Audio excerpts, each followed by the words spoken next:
म्हणजे जन्म 1948 सालातला. बरोबर. अरे माझ्या आजीचा जन्म तेव्हाच आहे. पण मला सांग आत्ता 2011 मधली ती कशी असेल? तुला पाहायचंय? त्यासाठी तुम्ही आलोय. ये बाजूला. हा. तर 2011 मधली ती. हा. गौरी. ही गौरी सुंदर आहे रे. गौरी कोण आहे? मार खायचंय का? तिची आई आहे. आई आहे. पळ मी आतमध्ये जातो. गौरी अगं गौरी आवरायला घे, वाढते. हा नाही, लगेच जेवायला बसणार असतील तरच वाढीन. वाढ ग. थंड झाला ना तरी पुन्हा गरम करून देणार नाही. मायक्रोवेव्ह आहे, 30 सेकंद लागतात. अगं पण जेवणाची वेळ टळते ती टळतेच ना. कशाची काही शिस्तच नाही, कशाचा काळवेळ नाही.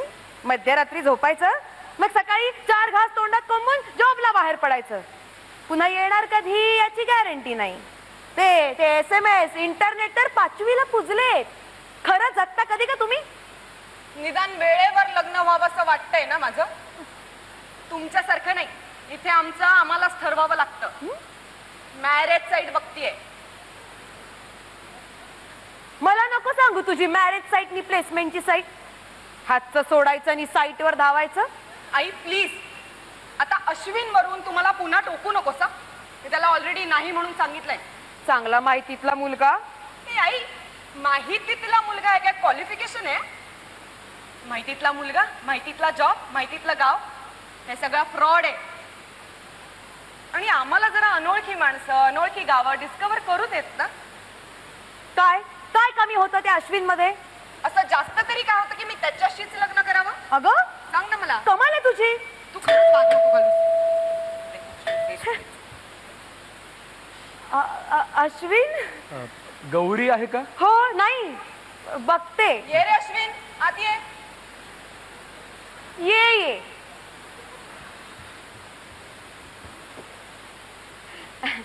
घे. नाही राहू दे, मला नको पाणी. तिच्या समोर ठेवून द्या. मला कशाला? मला नकोय. अगं आता नकोय, नंतर लागेल कदाचित. काय घेशील? हा, चहा कॉफी? नाही खरंच काही नको. अरे काही नको काय, किती दिवसांनी आलायस? ते का ते तुम्हाला सांगितलं असेल नाही ना, त्याबद्दलच बोलायला आलोय मी इथे. बरं मी नाही तुम्ही इथे बसू शकता, कारण तसं आता काही खासगी राहिलेलं नाही आमच्यात. अरे पण आई, एकतर तू बस नाही तर आज जा. उगाच फाटे फोडू नको. हा बोल रे, काय बोलायला आलाय? हे हा तुझा स्ट्रेट फॉरवर्डनेस आवडायचा मला, पण पूर्वी. आता तू नुसताच ऑडनेस वाटतं. आडून वार नको, काय ते सरळ बोल. का नाही म्हणालीस म्हणे तू मला? अश्विन, आय थिंक मी मेलवर फ्रँकली सांगितलंय तुला सगळं. आपली फ्रेंडशिप नुसतीच राहू शकते, त्या पलीकडे माझ्याकडून काही एक्सपेक्ट करू नकोस. माझ्या लाईफ पार्टनरच्या कॉन्सेप्टमध्ये आता तू फिट होत नाहीस. सो प्लीज मला मोकळं कर. सेंट. मला नाही वाटत माझं ड्राफ्टिंग चुकलंय. मी तुझ्या ड्राफ्टिंग विषयी नाही, डिसिजन विषयी बोलायला आलो. गेली 3 वर्ष आपण कॉलेजमध्ये स्टडी होतो. गौरी कुठे असणार तर अश्विन बरोबर, अश्विन कुठे तर गौरी बरोबर. कॅम्पसमध्ये अगदी गळ्यामध्ये हात घालून जरी नाही फिरलो तरी क्लबमध्ये मात्र गळ्यामध्ये हात नाही घातला तर गळा धरायचीस ना ग माझं. कॉलेजमध्ये ना अशा गळ्यात गळे घालणाऱ्या ना कितीतरी पेअर्स असतात. पुढे काही सगळ्यांचीच कपल्स होत नाही. हा, पण म्हणजे काहींची तरी होतात ना, आणि ती यशस्वी होतात. मग त्या लोकांमध्ये आपण दोघं काय नाही.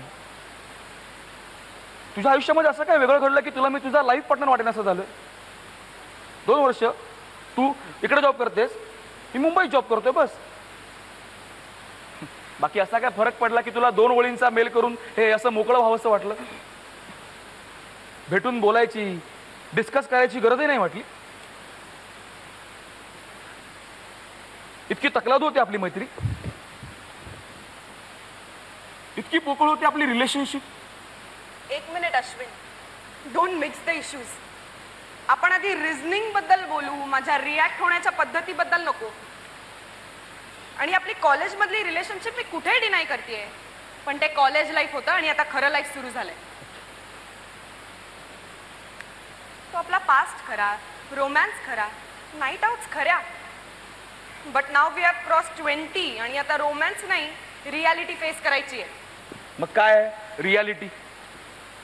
रियालिटी अशी आहे की गेली 2 वर्ष ज्या कंपनीत तू घासतोयस ना त्या कंपनीचा टर्नओव्हर जेमतेम 3 करोड आहे. Then what is your problem? मला तर माझे पैसे मिळत आहेत ना. अरे बघ, यात तुला काही खटकतही नाहीये ना, हाच प्रॉब्लेम आहे. ओके. अरे 3 करोड हे हल्ली एखाद्या माणसाचं पर ॲनम पॅकेज असू शकतं, कंपनीचं नाही. आणि तुला मिळतायत असे किती पैसे मिळतायत रे इथे? स्कोप काय तुला इकडे? बरं, तू दुसरीकडे कुठे प्रयत्न करत नाहीस? जॉब हॉपिंग नाही आहे, तिथेच खुश आनंदी आहेस. अच्छा अच्छा, म्हणजे मी आनंदी आहे हा तुझा प्रॉब्लेम आहे. आणि तू गेल्या 2 वर्षात 4 जॉब बदलून असे काय वेगळे दिवे लावलेस ग? असा किती राईज मिळवलास? 1000 रुपये? त्याकरता अशा किती रात्री जॉब सर्चिंग करत घालवल्यास? आणि तुझी कंपनी अशी काय मोठी मल्टीनॅशनल लागून गेली? तिथं लिस्टिंग झालंय का? बरं, माझी 3 करोडची आणि तुझी 25 करोडची, म्हणून कंपनी जशी काय प्रॉफिट मधलं शेअरच देते ना तुला.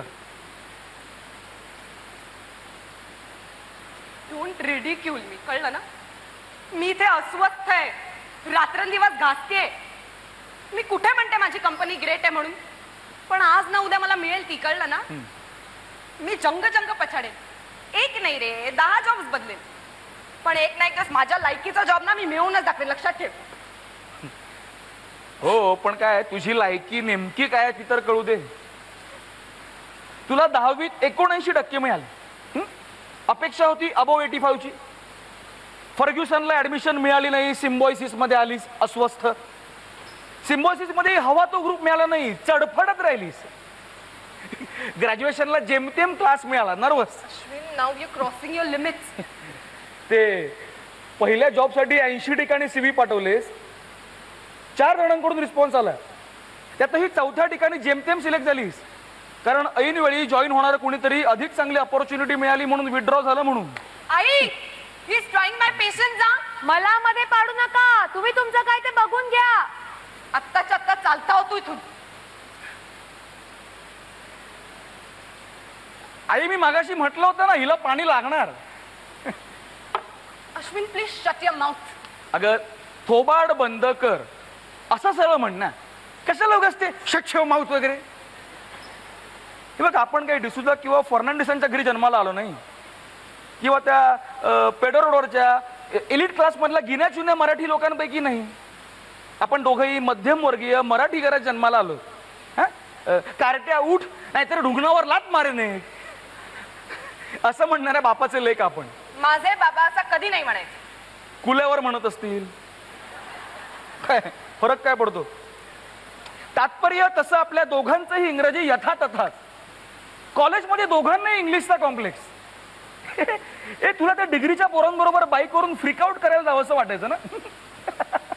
पण कॅम्पातल्या त्या पोरांच्या ऍक्सेंटच्या जास्तीनं माझ्याच गळ्यातल्या हातावर समाधान मानायचीस.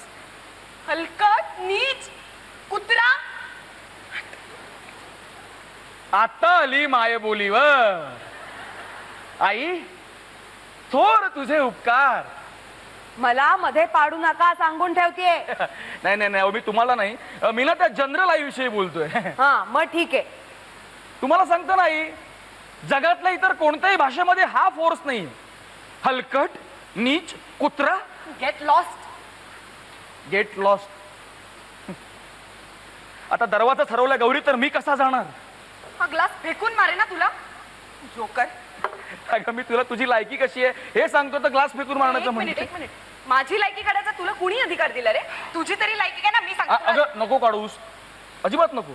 आणि दमू नकोस मुळात. मी सांगतो ना, इनफॅक्ट तेच सांगायला आलोय मी इथे. माझी लायकी अगदी तंतोतंत तुझ्या लायकी एवढीच आहे, त्यामुळे तुला माझी वेगळी लायकी काढण्याचा काहीही अधिकार नाही. नालायक. करेक्ट.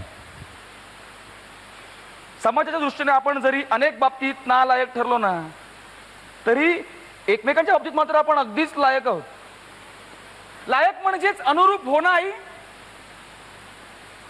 अहो आई, काय म्हणतोय मी?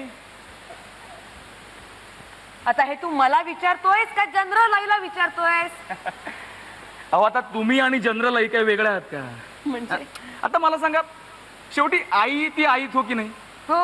आता प्रत्येक आईला असं वाटणारच की आपल्या मुलीचं आपल्या माहितीतल्याच मुलाशी लग्न व्हावं, नाही का?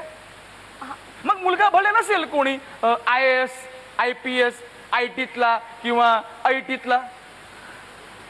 नसेल त्याच्याकडे कार शोफर, नसेल नोकर चाकर, मग त्याला म्हणत कसं ना कोणी नुसताच जोकर. पण मुलगा मन मिळावू आनंदी असावा. कशी का असे ना माझी छोनुली, नकटी चपटी, काळी गोरी, डावी उजवी, यशस्वी अयशस्वी, तिला समजून घेणारा, तिच्यावर जीव लावणारा हवा. असू देत फक्त त्याचा स्वभाव आनंदी, समजूतदार संसाराची होऊ दे नांदी. अरे असू दे फक्त त्याचा स्वभाव आनंदी, समजूतदार संसाराची होऊ दे नांदी. चिमणी खुळी शोधते बगळा, अरे चिमणी खुळी शोधते बगळा. लग्नाला मुलगा गोरा हवा, स्वतःच्या अंगात नाहीये दम, अरे स्वतःच्या अंगात नाहीये दम. अन पंखात उगाच भरली हवा हवा.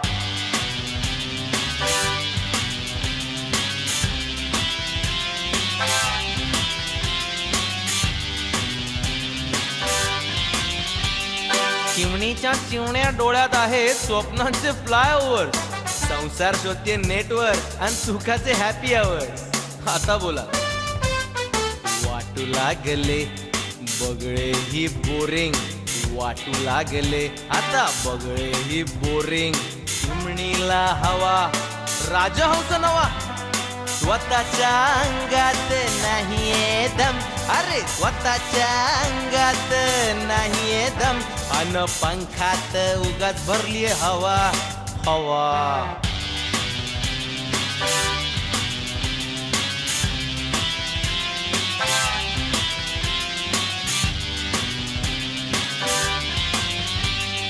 चिमणीची आई सांगेल किती, चिमणीला आशा आहेत वेड्या. चिमण्याला दिलाय ठाम नकार, घरट्यात त्याच्या नुसत्या काड्या. ॲम्बिशन्स त्याला येत ग, त्याच्यावर जर असा विश्वास ठेवा. स्वतःच्या अंगात नाहीये दम, ए स्वतःच्या अंगात नाहीये दम. अन पंखात उगाच भरली हवा हवा.